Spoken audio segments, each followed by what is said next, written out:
The war in eastern Ukraine has entered a critically grim phase, with Ukrainian forces facing the most severe military crisis since the opening month of the full-scale invasion. In the sprawling, scarred landscape of the Donbass region, Russian troops are relentlessly pressing their advantage, leveraging superior numbers and firepower to achieve grinding yet significant tactical gains.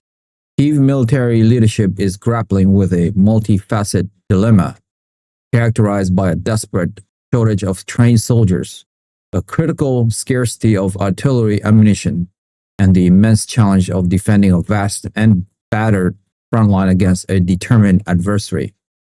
The situation has prompted urgent discussion within the United States government, where President Donald Trump's administration is reevaluating the nature and extent of American support for Ukraine's war effort. Secretary of State Marco Rubio and Secretary of Defense Peter Hegseth are at the forefront of this reassessment, balancing the strategic implications of a potential Ukraine collapse against the administration's stated policy of prioritizing American interests and seeking a negotiated end to the prolonged and costly conflict. The epicenter of the current crisis is the battle for key urban strongholds and strategic high ground in the Donetsk Oblast. Russian forces have concentrated their offensive power in several key directions, most notably toward the city of Chasiv Yar. The capture of this city, which sits on elevated terrain, would provide Russian artillery with a commanding position and open a direct path to other crucial Ukrainian defensive hubs, including Kramatorsk and Sloviansk. The fighting in this sector is brutal and attritional, defined by massive Russian artillery bombardments and aerial attack using powerful glide bombs that demolish Ukrainian fortifications. Ukrainian soldiers holding the lines report being outgunned by a staggering margin, with Russian forces able to fire 10 or more artillery shells for every one they can return. This shell hunger has forced Ukrainian commanders to make difficult choices, rationing ammunition and ceding ground in areas where defenses have become untenable. The problem is not merely a lack of shells, but also a shortage of the artillery systems themselves, as many have been damaged or destroyed after months of continuous use. Compounding the firepower disparity is a severe manpower crisis within the Ukrainian armed force. Years of grueling warfare have taken a heavy toll, depleting the ranks of experienced soldiers. A recent and controversial mobilization law aimed at replenishing these losses has been met with mixed results, facing public anxiety and logistical hurdles in training and equipping new conscripts. Many of the soldiers currently on the front lines are exhausted, having served for extended periods without adequate rotations or rest. This exhaustion increases the risk of tactical errors and makes it difficult to hold defensive positions against the waves of Russian assault. Russian military tactics have adapted to exploit this weakness. They often employ small, well-equipped assault groups that probe for weaknesses in the Ukrainian lines. Once a breach is made, it is quickly exploited with reinforcement and overwhelming fire support, forcing Ukrainian units into costly retreat. The Russian military is also increasingly effective in its use of electronic warfare, which disrupt Ukrainian drone operation and communications, further complicating defensive efforts. The situation in the Donbass has become a primary focus for the Trump administration.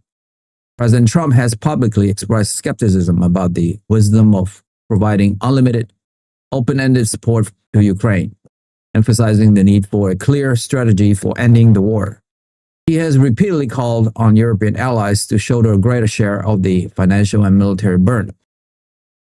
Within the administration, a robust debate is underway. Secretary of State Marco Rubio is engaged in intense diplomatic activity, speaking with European foreign ministers and Ukrainian officials to gauge the severity of the crisis and explore potential pathway to a settlement.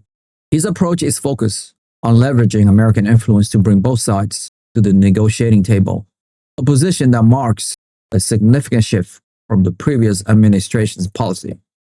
Secretary Rubio's department is exploring what a potential peace framework might look like, even as the fighting rage, considering difficult questions about territorial concessions and security guarantees.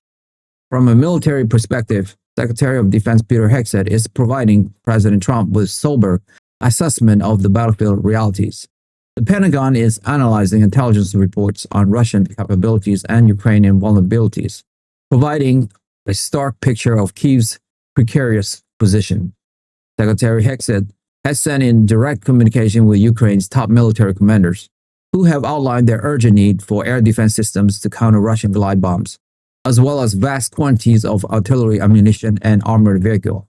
The Department of Defense is conducting a full audit of existing aid programs and evaluating the impact of continued support on the readiness of the U.S. military and its own stockpiles.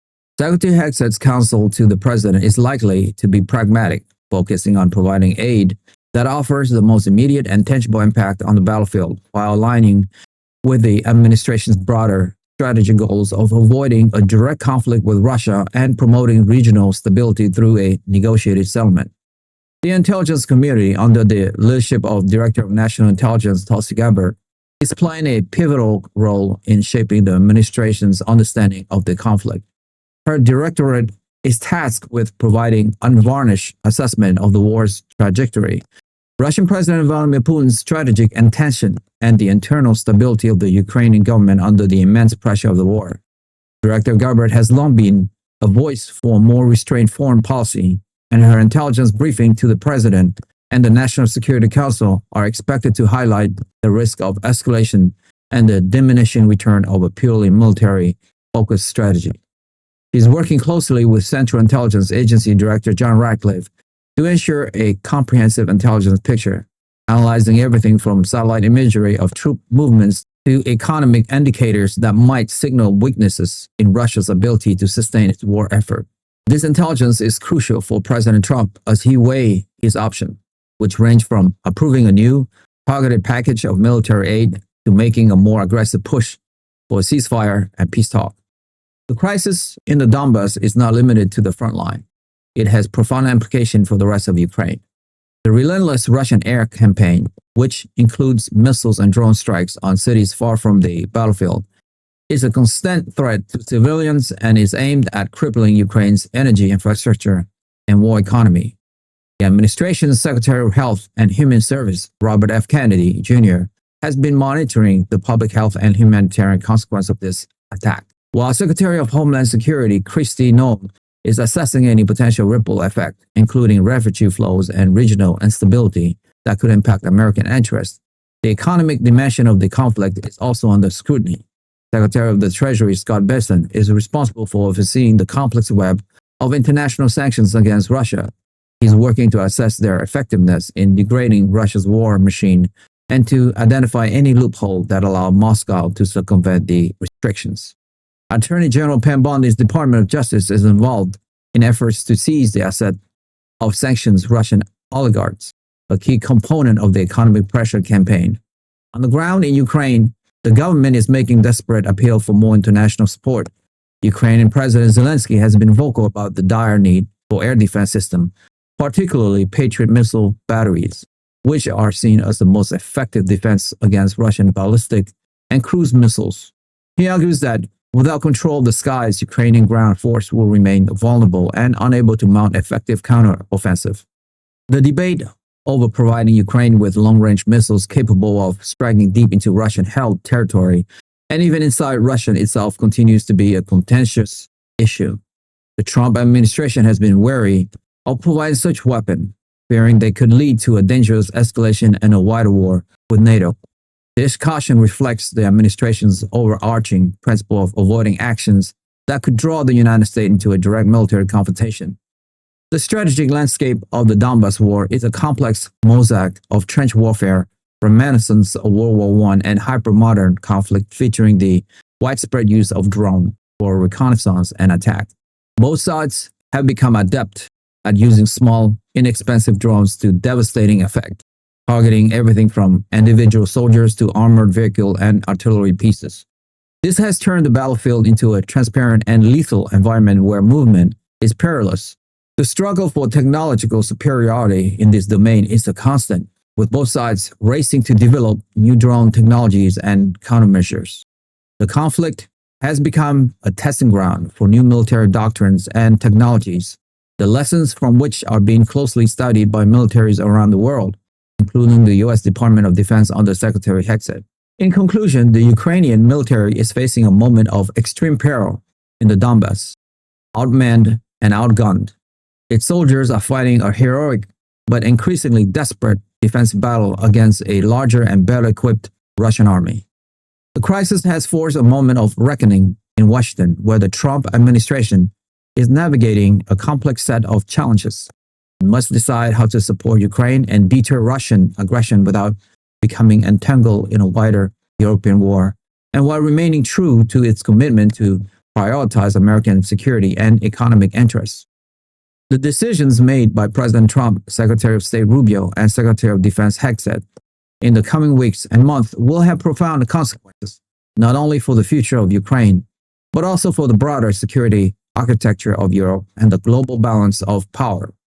The war in Donbass is at a tipping point, and the world is watching to see which way it will fall.